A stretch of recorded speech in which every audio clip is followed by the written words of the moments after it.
Nous sommes au nord de la Grèce, à Polykastro, à 25 km de la frontière macédonienne. Au bord de l'autoroute, les autorités ont réquisitionné le parking d'une station-service. Elles retiennent ici 1 millier de réfugiés depuis quelques jours dans ce camp de fortune.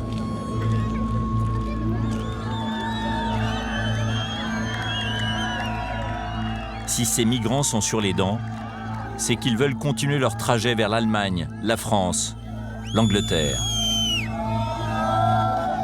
Pour les contenir, une dizaine de policiers seulement.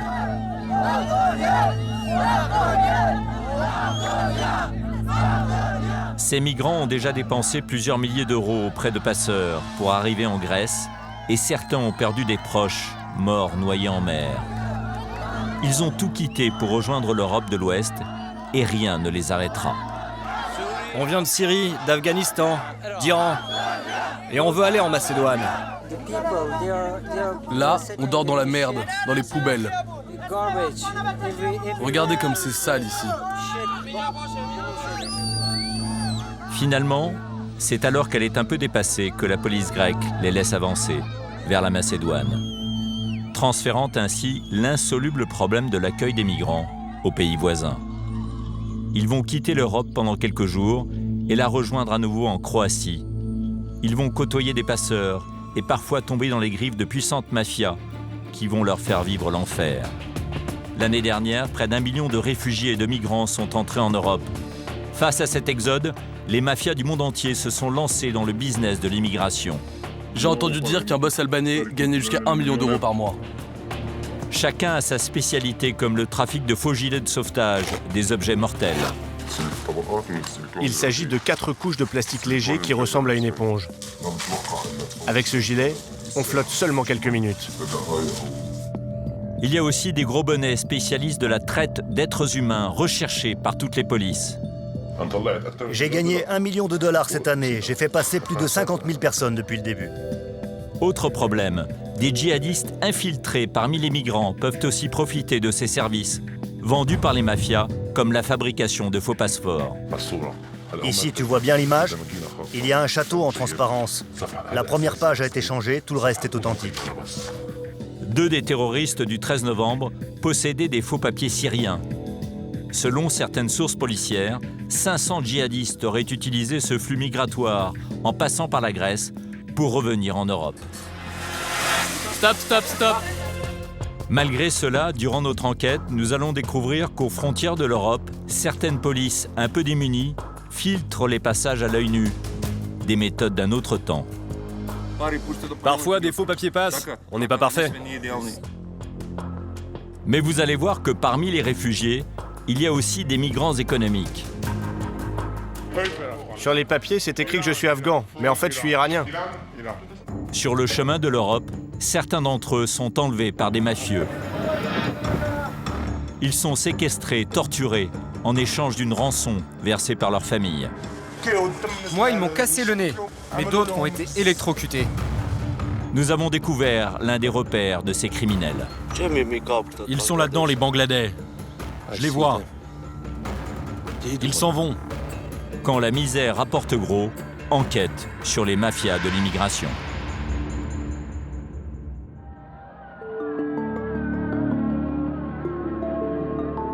Notre investigation commence en Turquie. Ce pays qui accueille 2 700 000 Syriens et 300 000 Irakiens qui ont fui Daesh est aussi une plaque tournante des trafics liés au business de l'immigration clandestine. Direction un quartier populaire d'Istanbul. Il nous a fallu plusieurs semaines pour entrer en contact avec cet homme d'une 50aine d'années que nous appellerons Mohamed. Il est à la tête d'un réseau de passeurs et ses clients au départ sont nombreux. Il va nous en présenter dans ce qui ressemble à une ruche humaine. Ça, c'est un des nombreux appartements qu'on a à Istanbul pour loger les migrants avant leur départ. Il y a environ 25 personnes par appartement. Ici, c'est la chambre pour les hommes. Ces gens qui l'entassent dans des appartements de 40 mètres carrés à peine doivent prendre la mer le lendemain pour rejoindre la Grèce. Mohamed est un homme très occupé. Ses téléphones n'arrêtent pas de sonner. Allô? Allô? Non, tu ne me déranges pas, je t'en prie. Mohamed est syrien. Il dit être un ancien cardiologue de Damas, reconverti dans la traite d'êtres humains. Je vais voir. Je viens de régler le problème de certaines personnes. Je suis arrivé ici en tant qu'immigré. Et tous les 6 mois, j'ai essayé d'aller en Europe. Et ça a duré plus de 3 ans, mais je n'ai pas réussi. Après beaucoup d'efforts, j'ai été arrêté et j'ai même risqué de me noyer. Je suis resté dans la mer pendant 11 heures, en tentant la traversée vers la Grèce. J'ai beaucoup souffert. Je n'avais plus d'argent, alors j'ai finalement décidé de m'installer ici. Au départ, je le faisais bénévolement, mais au fur et à mesure, c'est devenu un vrai métier. Mohamed est même devenu l'un des plus gros passeurs d'Istanbul. Il est recherché par Interpol. Chaque semaine, je fais passer 400 à 500 personnes. Ça fait 2 ou 3 ans que je fais ça. J'ai fait passer plus de 50 000 personnes. Mais depuis les attentats de Paris, c'est beaucoup plus difficile. Avant, on passait plus de 200 personnes par jour. Mais depuis les attentats, on n'en passe pas plus de 100 par jour, dont la moitié n'arrive pas. Du coup, pour préserver son business et continuer d'acheminer ses clients par bateau en Europe, Mohamed doit faire appel à de plus en plus de petites mains. Le nombre de passeurs a beaucoup augmenté cette année. C'est devenu quelque chose de très rentable. Chacun a sa part, 50 ou 100 $ par tête. J'ai beaucoup gagné et j'ai aussi beaucoup perdu. Mais là, j'ai gagné $1 million sur l'année. Chaque migrant débourse au minimum 750 € pour la traversée. Et Mohamed fournit également des articles en option, comme le gilet de sauvetage. Voilà les gilets. À chaque traversée en bateau, il faut acheter un gilet. C'est pour la sécurité des enfants. Et si la traversée se passe mal et qu'on perd nos gilets, eh bien on est obligé d'en acheter à nouveau. Et ça a un certain prix. En fait, il coûte 14 ou 15 €. Un prix abordable a priori pour un gilet. Mais nous découvrirons plus tard qu'il s'agit souvent de contrefaçons, dangereuses en mer. Mohamed a aussi un réseau de faussaires. Sa spécialité, les passeports syriens, très demandés par ceux qui ont perdu leurs papiers ou ceux qui veulent avoir une nouvelle identité sur les chemins de l'Europe. Mohamed veut nous prouver qu'il peut fabriquer n'importe quel passeport. Nous lui indiquons une identité fictive pour qu'il nous démontre son savoir-faire. Quelques jours plus tard, Mohamed a donné rendez-vous à notre journaliste dans une chambre d'hôtel pour lui montrer le faux document syrien qu'il a réalisé avec le faux nom que nous lui avions communiqué. Regarde, là tu as le logo, là tu as la signature. Ici tu vois bien l'image. Il y a un château en transparence. La première page a été changée. Tout le reste est authentique. Ces passeports seraient fabriqués à partir de vraies souches vierges. Je vais vous expliquer comment ces passeports nous parviennent. L'armée libre a mis la main sur des régions entières en Syrie, comme Idlib. Et ils ont récupéré de grosses quantités de passeports vierges dans ces centres administratifs chargés de la fabrication de ces documents. Ils ont donc mis la main sur des passeports vierges. Et nous, après, on remplit des informations comme on veut et on met le cachet. Selon Mohamed, contrairement à ce que l'on pense couramment, les vrais faux papiers ne sont donc pas seulement fabriqués par Daesh. L'armée libre, opposée à Bachar al-Assad, en éditerait aussi. Un journaliste syrien a réussi à tourner ces images pour nous à Azaz, en Syrie. C'est à 7 km seulement de la frontière turque. La pancarte à l'entrée de ce bâtiment affiche clairement les prestations proposées à l'intérieur. Transport de marchandises, transport de réfugiés sans passeport ou fabrication de passeports. Dans cet atelier, il y a tout pour fabriquer des papiers. Cette machine permet de créer des tampons pour rédiger de faux visas. Et de cette imprimante sortent des pages vierges de passeports. Ici, tout est possible. La falsification serait presque indétectable.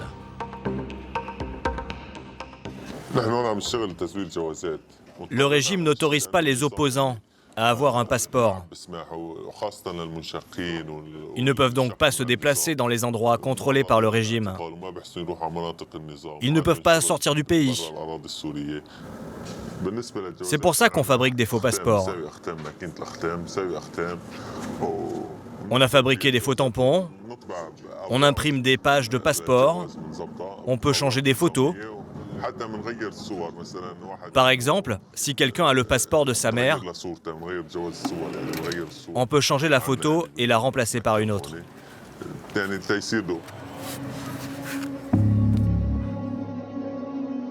Ce trafic de faux papiers inquiète au plus haut sommet de l'État français. Dans un courrier adressé au premier vice-président de la Commission européenne, daté du 28 décembre dernier, le ministre de l'Intérieur, Bernard Cazeneuve, alertait sur ce phénomène. Des milliers de passeports vierges volés par Daesh pourraient être utilisés par des terroristes camouflés en réfugiés pour rejoindre l'Europe. Ces vrais faux passeports syriens sont très difficiles à détecter. Mohamed, quant à lui, vend ses passeports $2000 à Istanbul. Et il n'a pas que des documents syriens. Plus inquiétant, il propose aussi des papiers européens qui, selon lui, grâce à ses contacts, sont authentiques. Ces passeports européens sont au départ des passeports vierges, comme les Syriens. Là, par exemple, celui-ci est tchèque. Ce passeport vierge de la République tchèque arrive en Hongrie. Nous envoyons les informations nécessaires en Hongrie pour le remplir et ils nous le renvoient. Pareil pour les passeports venant du Danemark. Ils arrivent vierges et on les remplit. Exactement comme pour les passeports syriens. Les gouvernements sont tenus de déclarer les passeports volés, mais tous ne le font pas correctement. Officiellement, 200 000 vrais passeports irakiens ont été dérobés. La Syrie en déclare 9 000, mais les experts estiment qu'il pourrait y en avoir beaucoup plus. Et le 9 février dernier, 124 passeports français vierges détournés ont été découverts à Istanbul. Notre enquête se poursuit à Izmir, porte de sortie de la Turquie, mais surtout porte d'entrée de l'Europe. À 5 km en face, c'est la Grèce. C'est d'ici que partent les bateaux chargés de migrants. Dans le quartier de Basman, des dizaines de familles guidées par l'espoir attendent leur tour pour un voyage vers un avenir meilleur. Dans les rues, il y a aussi de nombreux rabatteurs qui travaillent pour des passeurs. Ce commerce illicite se fait à la vue de tous. Cela fait 1 an qu'Hassan, un réfugié syrien, travaille pour les mafias. Moi, je suis une petite main d'un passeur turc. Je ne fais que regrouper les gens et les accueillir avant leur départ. Hassan n'a pas vraiment d'état d'âme envers ses compatriotes qui l'entassent dans des embarcations. C'est dangereux de partir en ce moment. La mer est agitée. Il y a un vrai risque de noyade. Malgré cela, il y a des gens qui se font avoir. On leur dit qu'il y a très peu de gens dans les bateaux. Et ce n'est qu'une fois sur place qu'ils constatent que les bateaux sont surchargés. Et parfois, les passeurs les obligent à monter dans les bateaux. Dans le mois précédent cette interview, 68 000 réfugiés ont atteint la Grèce. Mais 410 personnes se sont noyées. Et parmi elles, en moyenne, 2 enfants chaque jour.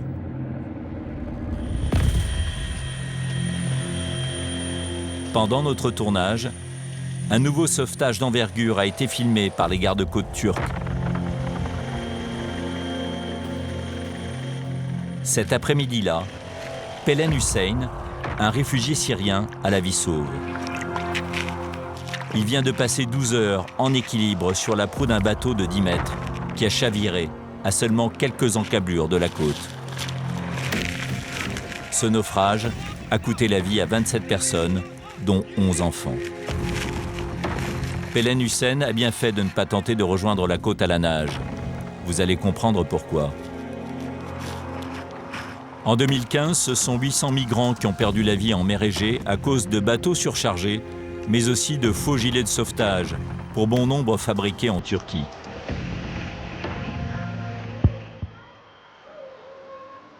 À Izmir, dans le quartier des passeurs, de nombreux commerçants se sont eux aussi lancés dans le business de l'immigration. Les magasins de chaussures ou de costumes vendent aujourd'hui des gilets de sauvetage par dizaines, pour adultes ou pour enfants. On trouve même des chambres à air en guise de bouée.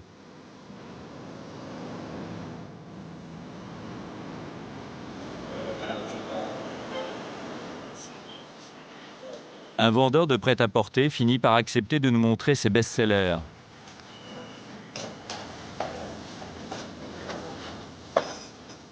Dans la réserve, les pantalons et les chaussures ont disparu.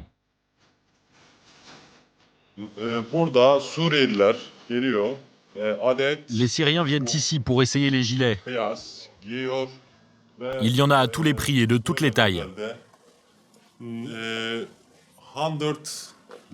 Ça va du basique à 8 € jusqu'au plus haut de gamme à 30 €. Ceux-là, ils ont du silicone à l'intérieur, c'est bien. Avec ce gilet, tu peux flotter jusqu'à 40 heures. Oui, 40 heures.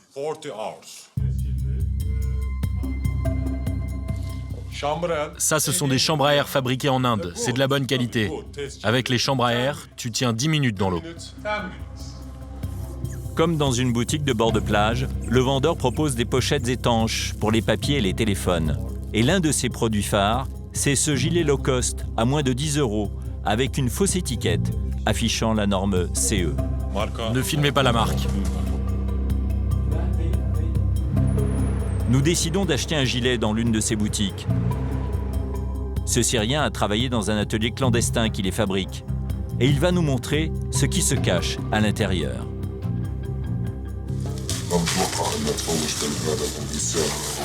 Voici le type de gilet qui ne permet de flotter que quelques minutes.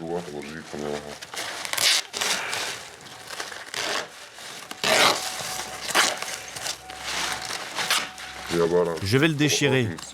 Comme ça, je vais vous montrer qu'il ne s'agit que de plastique.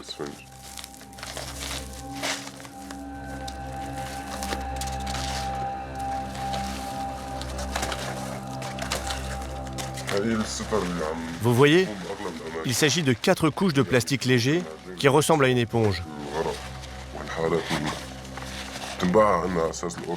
Ce sont les mêmes gilets que l'on retrouve quasiment partout. Ils sont à l'origine de nombreuses noyades.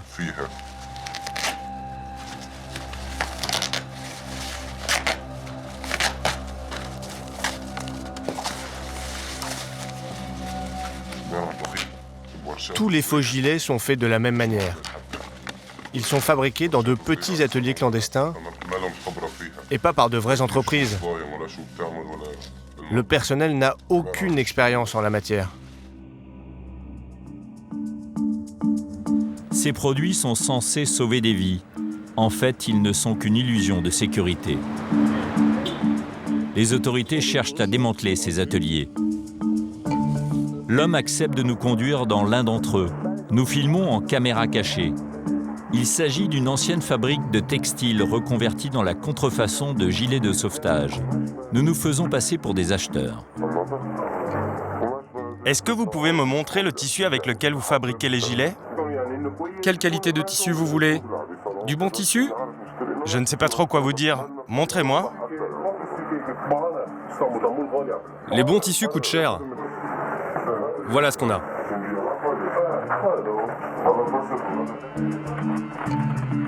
Il reste au vendeur un petit stock à écouler et d'autres pièces sont prêtes à être assemblées.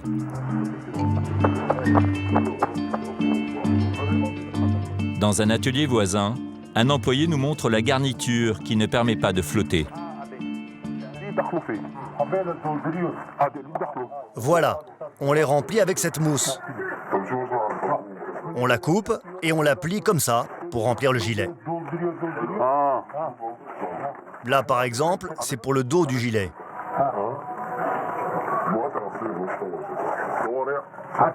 C'est interdit. Si la police la prend, ils nous arrêteront tous.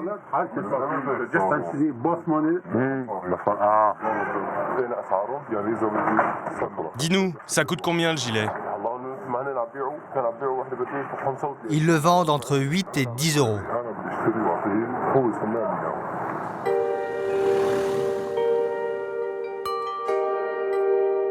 De l'autre côté de la mer, Lesbos, en Grèce.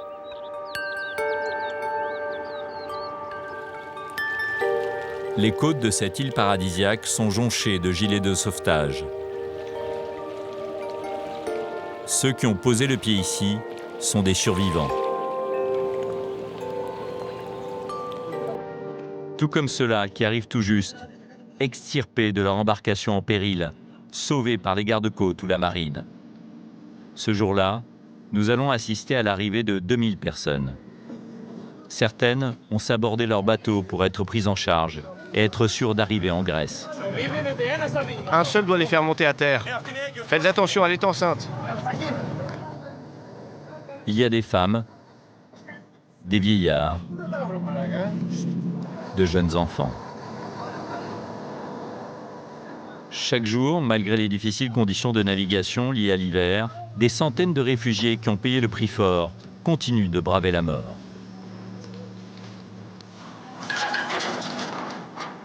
Avant d'être enregistré par les autorités, Adel, originaire d'Alep en Syrie, essaie de retrouver ses effets personnels.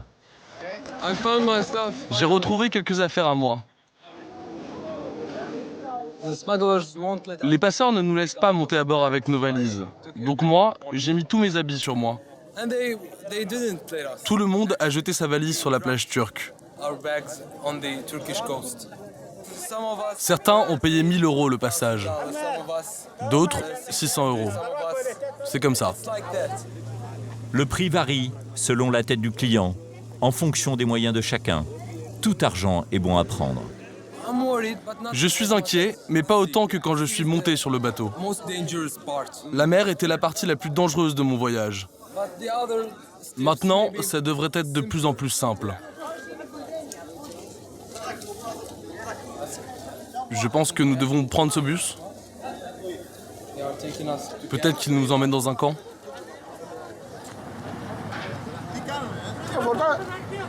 Ceux qui ont leurs affaires doivent y aller maintenant.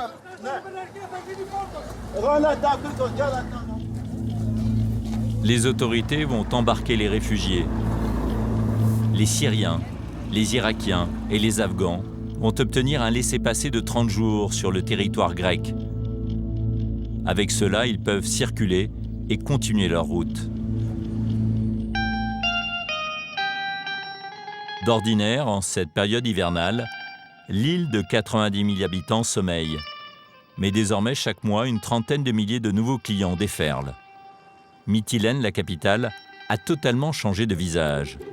Tout est écrit en arabe. Les commerçants profitent aussi de cet exode pour faire des affaires. De nouvelles agences de voyage, des boutiques de vêtements et des restaurants ont ouvert ou changé de décor. En septembre dernier, Chrysoula a commencé son travail ici. Son patron, déjà propriétaire d'une épicerie dans les hauteurs de la ville, a décidé d'en ouvrir une autre, sur le port. Ici, c'est écrit pain, biscuits, carte de téléphone pour les recharger, thon et le lait. Voilà. Donc maintenant, vous parlez arabe? J'ai appris quelques mots. À l'intérieur, son patron a prévu des produits halal pour ses nouveaux clients. C'est du thon, du poulet. Et quand ils n'ont pas beaucoup d'argent, ils prennent des biscuits pour avoir quelque chose à manger. Parfois, ils prennent de l'alcool. Oui, parfois. Et aussi du pain arabe, du fromage. Et juste à côté, Ici, c'est les vêtements de pluie pour les enfants, des gants pour les bébés, des bonnets. Quand il a fait froid, on en a vendu beaucoup. Et là, vous avez des sacs de couchage, des couvertures et des tentes. Bonjour. toute la journée, la commerçante a le sourire. Du thon, des sardines, halal. En septembre, il y avait beaucoup de monde. Du coup, on a gagné beaucoup d'argent. Ils venaient et faisaient la queue. À peine des clients partaient que d'autres arrivaient. Donc c'est bon pour les affaires? Oui, c'est super bon.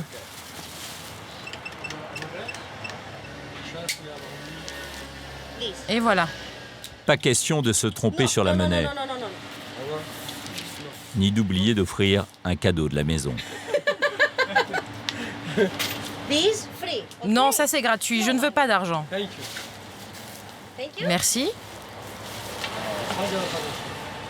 Allez, au revoir. En novembre dernier, le vieux café traditionnel Philosophie a laissé place à un restaurant flambant neuf, baptisé le Damas. Fini donc les soirées où l'on danse le sirtaki. Ici, vous êtes sur la terrasse, avec les charbons à narguilé. Désormais, on vient ici fumer un narguilé en famille. On a voulu créer un endroit qui symbolise ce qu'il représente. Un endroit qui serait à leur goût. Des goûts un peu plus orientaux. Le patron emploie 15 salariés et il a embauché un nouveau chef. Notre cuisine est totalement syrienne, arabe, avec un chef syrien qui vient de Damas. Et bien sûr, tout est halal. Là, il y a des falafels, du taboulé. Les gens nous disent qu'ils se sentent comme chez eux. Autre phénomène sur l'île, l'explosion du nombre d'agences de voyage. Elles ont été multipliées par 3 depuis le début de la crise. Elles aident les migrants à poursuivre leur route pour quitter la Grèce. Elles proposent des packs bateaux plus bus pour rejoindre Athènes puis Skopje en Macédoine. Les tarifs vont de 90 à 150 € en fonction du confort, comme dormir sur une banquette ou dans une cabine. Et ils vont où? Ils vont à Athènes. Évidemment, le tout est payé en cash, une aubaine pour les commerçants. Alors, le départ est à 8h. Vous devez être au port 1 heure avant, donc vers 7h. Dans l'agence voisine, en caméra cachée, l'employé se lâche. C'est bon pour nous, mais ce n'est pas bon pour vous. Je pense que grâce à Dieu, c'est vous qui récupérez le problème. Venez, et après, hop, on vous les envoie en Europe. En caméra ouverte, il adapte son discours.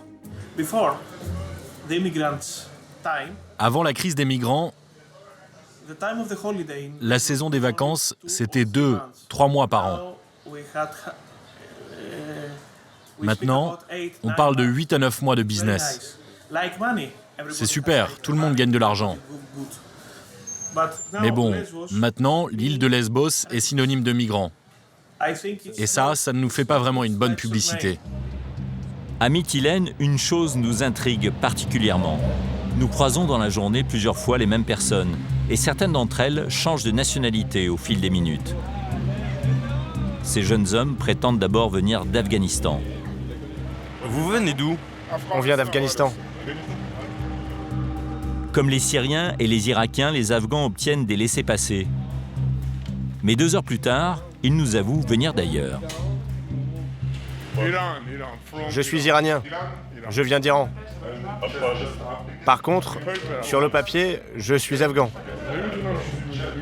Il pourrait s'agir de migrants économiques. Eux n'ont pas droit à des laissez-passer. Ils profitent de la situation pour venir en Europe sous une autre identité. Ces 2 hommes ont donc sans doute réussi à berner les autorités. Une fois sur le continent, pour les migrants économiques qui sont là clandestinement, Iraniens, Algériens ou Marocains, la route se poursuit souvent à pied, pour éviter la police ou tout simplement faute de moyens. À la frontière macédonienne, sans laisser-passer, les migrants économiques doivent encore s'offrir les services de mafia pour continuer leur route. Mais 4000 d'entre eux ont été interceptés depuis janvier dernier. Cela a été caché dans le double fond d'une camionnette.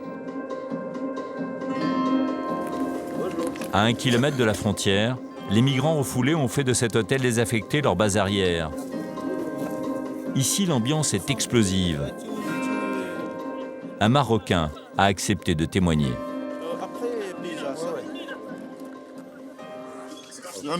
Ici, c'est chacun pour soi. Laisse-le tranquille. Ça te regarde pas. Tu peux nous expliquer ce qui se passe? C'est la misère de cigarettes, de l'argent, il n'y a pas de l'argent, il n'y a pas de manger. Casse-toi d'ici, je te dis. Je vais te casser la figure. Ces bagarres sont fréquentes. Le 25 janvier dernier, un homme est mort dans une altercation. Ici, c'est la loi du plus fort. Tous sont bloqués et tentent de survivre. Oui, on est une dizaine de personnes à dormir par terre ici. Il n'y a pas assez de place. Parfois, il n'y a rien à manger pendant 2-3 jours, parfois plus. Mais surtout, nous avons très froid. On cherche dans les poubelles, on mange ce qu'on trouve dedans. Moi, ça fait 2 mois que je suis là. On n'a plus rien pour s'habiller. Aujourd'hui, l'hôtel désaffecté est plein. Certains migrants économiques doivent rester dehors. Régulièrement, ils tentent tous leur chance. Et vous avez déjà été attrapé par la police ou pas encore? Oui, une dizaine de fois. Il faut tenter sa chance plusieurs fois. Il faut essayer et réessayer.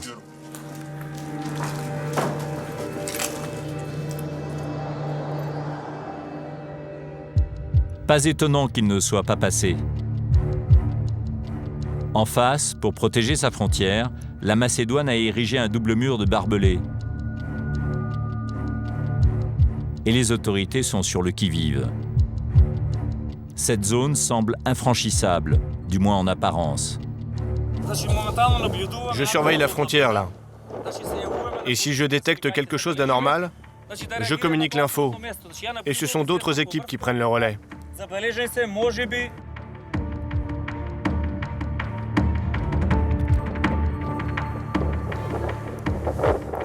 Là, il n'y a rien à signaler. Le commandant macédonien est très heureux de son nouveau bijou offert par l'Europe. Cet appareil nous sert à observer, de nuit comme de jour. Il en voudrait d'autres, avouant à demi-mot qu'il n'a pas assez de matériel. Nous avons assez de véhicules, mais si l'Union européenne nous en octroyait d'autres, l'espace ici serait sécurisé. Et si c'est sécurisé ici, c'est sécurisé aussi pour vous en Europe. Malgré toute sa bonne volonté, le commandant semble un peu dépassé. Nous allons sur le lieu où il y a eu des incidents avec les migrants économiques. Ils ont coupé les barbelés et ils ont essayé de rentrer en toute illégalité. Donc on les a arrêtés. Ce sont des gens qui viennent d'Iran, du Maroc, du Soudan.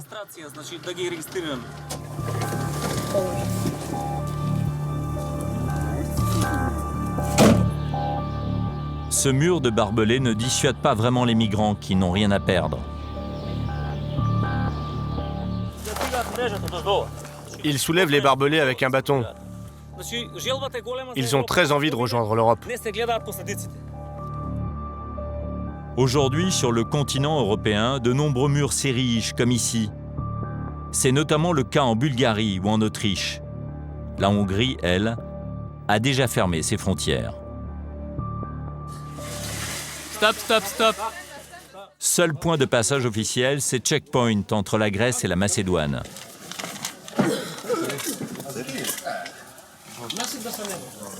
Les réfugiés syriens ou irakiens présentent le fameux laissez-passer obtenu en Grèce. Selon nos informations, des mafias proposent des contrefaçons pour les migrants économiques. C'est ici qu'on vérifie l'authenticité des documents. On sépare les migrants économiques des autres, ceux qui viennent d'Irak, de Syrie, d'Afghanistan. Curieusement, les contrôles ne prennent que quelques secondes et ils se font à l'œil nu. On ne prend pas les empreintes. Ça fait partie de la procédure, mais on les prendra plus tard. Bientôt, on aura un appareil ici. Vous savez que pour les attentats de novembre en France, les terroristes sont peut-être passés par les Balkans sans qu'on vérifie leurs empreintes ici? Je ne peux pas répondre à votre question. Le commandant est visiblement embarrassé, mais son équipe tient à nous rassurer sur sa capacité à expertiser les faux documents avec une simple loupe. Ceux qui éditent les faux documents utilisent des imprimantes couleur pour que le sceau soit bleu, comme l'original. Ils créent des faux tampons. C'est une bande qui est très organisée. Est-ce que les gens peuvent traverser s'ils ont des faux papiers de bonne qualité? Que ce soit pour les passeports ou les cartes d'identité, ils sont très bien contrôlés. Mais parfois, des faux papiers passent. On n'est pas parfait. Ce policier avoue qu'il est dans l'incapacité, avec ses faibles moyens, de tout contrôler. Il n'est donc pas impossible que les terroristes munis de faux papiers passent avec succès en Macédoine. Le jour de notre tournage, 2000 personnes se sont d'ailleurs présentées à ces checkpoints. Combien de faux papiers vous voyez en moyenne par jour? Ici, au poste frontière, on découvre 60 faux papiers toutes les 8 heures environ.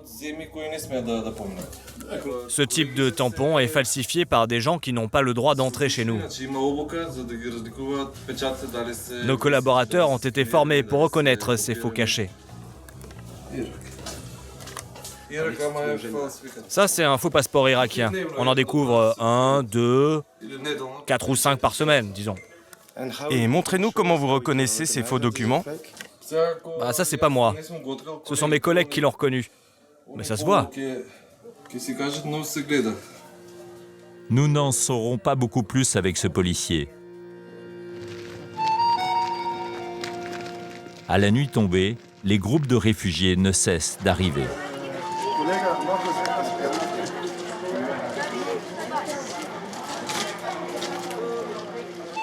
Allez-y. Les contrôles sont toujours aussi courts. Allez-y. Attendez. Reculez. Un par un. Donnez-moi les papiers. Donnez-moi les papiers. Vous, 1, 2, 3, 4 enfants. Vous pouvez y aller. Un par un. Un par un.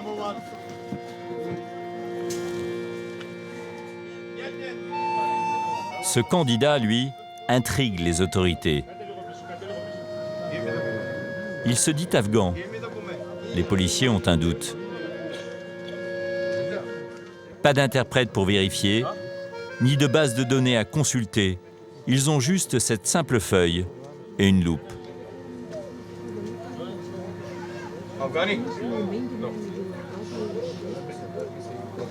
Ils décident de ne pas le laisser entrer.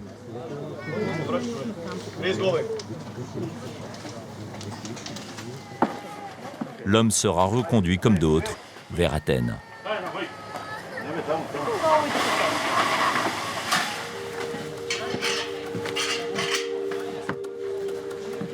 Pour réussir à passer les frontières clandestinement, serbes puis croates, entrée de l'Europe, les migrants économiques recalés au checkpoint payent des passeurs. Mais parfois ils se font piéger par des groupes criminels qui, au lieu de les aider, les kidnappent et les rançonnent. À Belgrade, en Serbie, des centaines de migrants affluent chaque jour. Nous allons rencontrer Karim. Il a été séquestré et torturé pendant 10 jours, jusqu'au versement d'une rançon par ses proches. Nous allons remonter la piste de ces geôliers. La maison se trouve dans ce coin-là. Karim est tombé dans un piège sur la route en Macédoine à cause de sa générosité. On a croisé 2 Pakistanais qui nous ont dit qu'ils n'avaient plus rien. Donc on leur a donné un peu de nourriture.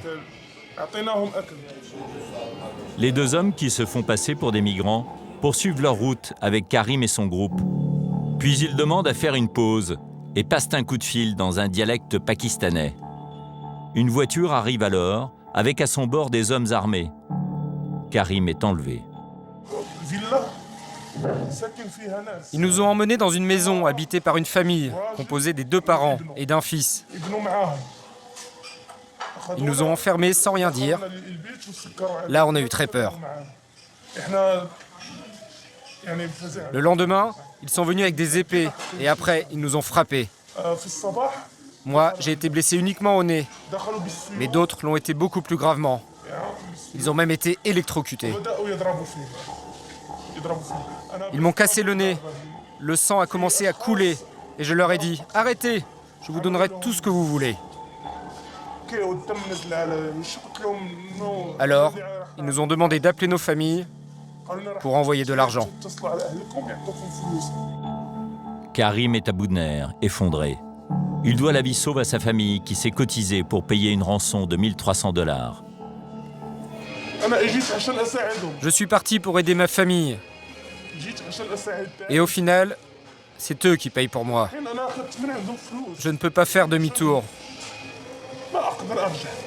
Je préfère mourir plutôt que de renoncer.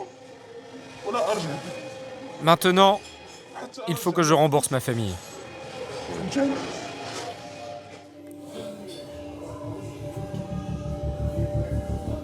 Le jeune homme de 25 ans est encore bouleversé par ce qu'il a vécu.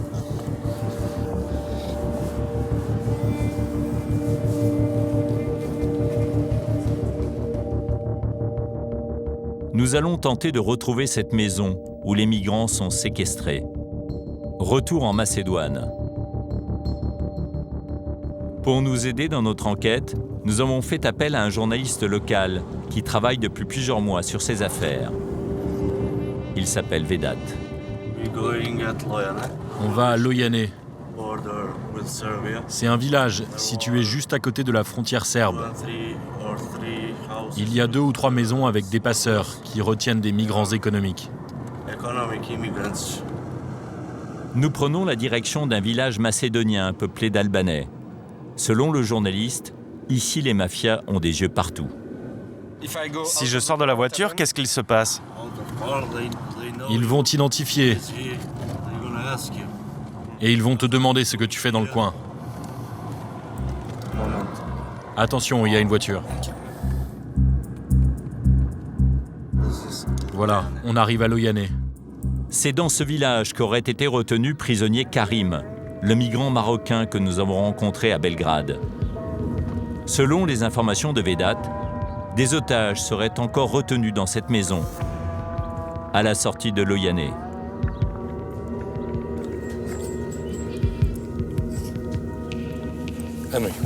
Ça serait bien qu'on arrive à les filmer. Vedat est déjà venu ici plusieurs fois. Ils sont là-dedans, les Bangladais. Ce qui a confirmé ses doutes, ce sont les fenêtres condamnées de la maison. Mais aussi l'énorme tas d'immondices à proximité. Ah, je les vois. Ils s'en vont. Impossible de savoir qui sont ces hommes. Des otages tout juste libérés ou des complices. Vedat va nous expliquer comment les migrants économiques à la recherche d'un passeur se font piéger. Normalement, les migrants arrivent de là, en longeant les rails. Et ici, des gens les attendent. C'est devenu dangereux d'enquêter là-dessus depuis qu'il y a eu l'affaire Ali Baba. L'affaire Ali Baba a éclaté en juin de l'année dernière dans un village de 2500 habitants, à proximité de Loyané. 128 migrants étaient retenus dans une maison. Ils devaient débourser entre 500 et 1000 euros pour retrouver la liberté. Pendant leur détention, les migrants étaient frappés ou torturés par leurs geôliers. Le chef de cette mafia, un Afghan surnommé Ali Baba, est aujourd'hui dans la nature. C'est à la suite de la diffusion d'un reportage d'une chaîne anglaise que la police macédonienne a fini par démanteler le réseau. Elle a arrêté une dizaine de villageois, 4 Afghans et même des policiers complices. Officiellement, selon les autorités, ce genre d'affaires n'existe plus. Mais pour Vedat, le journaliste, et Karim, que nous avons rencontrés à Belgrade, cette version est fausse. Ça reste un sujet sensible d'enquêter sur ces groupes de trafiquants. Et maintenant, c'est un groupe du Bangladesh qui est considéré comme étant très dangereux qui se livre à ce trafic. Les mafieux ont des liens avec la police locale. Elles ferment les yeux lors des contrôles routiers. Des policiers coopèrent avec la mafia. Et ce n'est pas un hasard si 4 ou 5 policiers ont été arrêtés dans l'opération Ali Baba. Pour nous prouver que tout cela continue, Vedat va nous présenter un villageois qui se prétend passeur. Il conduit les migrants dans la gueule du loup. Nous, on prend les migrants à Kumanovo pour les emmener jusqu'à Loyané. Et vous les livrez à qui? Au Bangladesh? Oui, au groupe bangladais qui se trouve là-bas. Et vous prenez combien pour ça? On prend environ 300 € par voyage. Et la police, elle fait quoi dans tout ça? Elle vous pose un problème ou elle coopère plutôt? Oui, elle coopère. On travaille avec la police. C'est le chef qui donne de l'argent aux policiers. Et est-ce que le business continue maintenant? Oui, bien sûr. Le business continue. Certains policiers coopéreraient donc avec la mafia. Preuve supplémentaire que le business n'a pas été stoppé par les autorités. Un mois après l'opération Ali Baba, d'autres migrants ont encore été séquestrés et torturés dans une autre maison. Ils nous ont volé notre argent, nos téléphones. Ils nous ont tout pris. C'est une mafia très puissante. Je ne sais pas qui sont ces gens, mais regarde ça. C'est quoi ça? On a eu un gros problème avec la mafia albanaise. Certains migrants ont perdu bien plus que de l'argent. Les Albanais ont pris mes enfants et ma femme. Je ne sais pas où ils sont.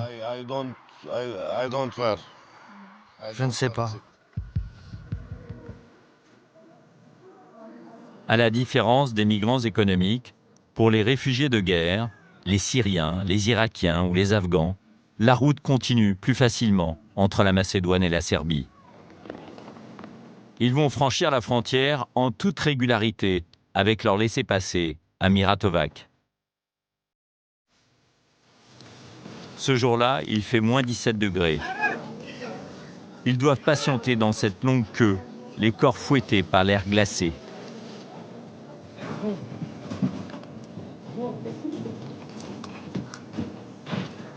De l'autre côté de la frontière, il y a des tentes pour se reposer quelques heures. Mais plusieurs d'entre elles ne sont pas chauffées. Les conditions d'hygiène sont déplorables. Pas question que les réfugiés s'attardent en Serbie. Une fois par jour, les autorités serbes font circuler un train pour les migrants. Pour 15 €, ce train les conduit à la frontière croate, l'entrée de l'Europe.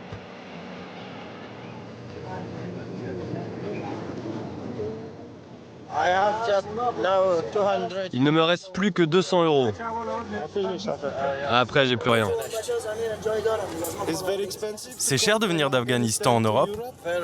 Très cher, oui. Et ça coûte combien? Peut-être 6 000 $. 6 000 $ par personne? Oui, par personne.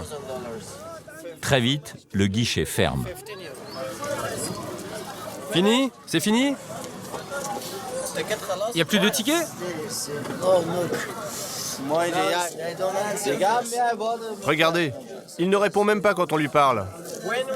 Quand est-ce qu'on peut revenir? Quand?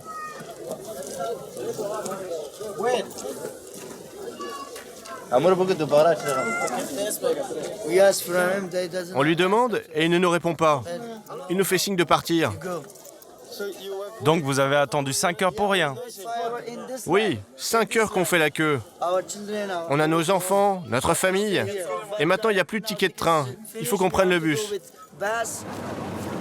En fait, nous allons découvrir un système bien huilé qui rapporte beaucoup d'argent à des profiteurs de la crise migratoire. Comme il n'y a souvent plus de place dans ce train, des compagnies de bus proposent le même trajet, mais pour 2 fois plus cher, 35 € contre 15 par la voie ferrée. On n'a pas le choix. Si on ne prend pas le bus, on doit rester ici. Et ici, il fait froid.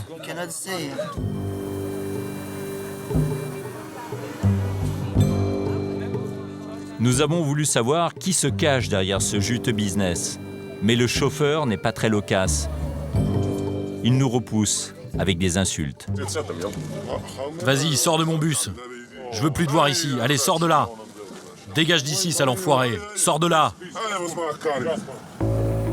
En fait, une agence de presse serbe a déjà mis son nez dans ce système. Un trafic opaque, avec uniquement du cash.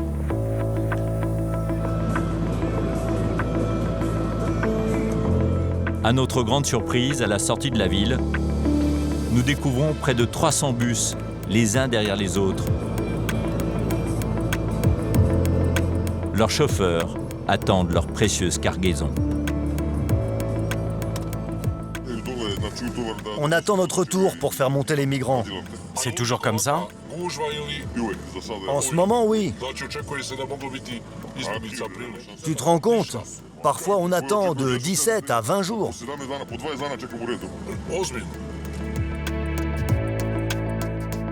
Une longue attente pour une grosse récompense. Quand je fais monter les gens, je peux gagner entre 200 et 300 € par trajet. En 1 mois et demi, au plus fort de la saison, ça rapportait à mon patron entre 15 000 et 20 000 €. C'est beaucoup d'argent. Mais j'ai entendu dire qu'un boss albanais gagnait jusqu'à 1 million € par mois. C'est un millionnaire. Il a une compagnie de 20 bus et jusqu'à maintenant, il était frappé par la crise économique. Dans quelques heures, ces réfugiés rentreront en Europe par la Croatie, puis ils devront trouver d'autres moyens de transport jusqu'à leur destination finale, l'Allemagne, l'Angleterre ou la France. Depuis la fin de notre tournage à Istanbul, Mohamed le passeur et faussaire a été arrêté en même temps qu'une trentaine d'autres personnes lors d'un vaste coup de filet international. Une usine de faux gilets de sauvetage a été démantelée à Izmir, mais d'autres continuent leur funèbre production. L'Europe a conclu un accord avec Ankara. Les réfugiés qui continuent d'entrer clandestinement en Grèce sont renvoyés désormais en Turquie, sauf s'ils demandent l'asile. Pour gagner du temps, ils sont des milliers à entamer cette démarche en urgence. La Macédoine, elle, a décidé de fermer totalement sa frontière. À chaque frontière qui se ferme, c'est un nouveau business qui se crée pour les passeurs. Cette crise, qui n'a pas d'équivalent depuis la Seconde Guerre mondiale, n'a pas fini de faire les beaux jours des plus puissants réseaux mafieux de la planète.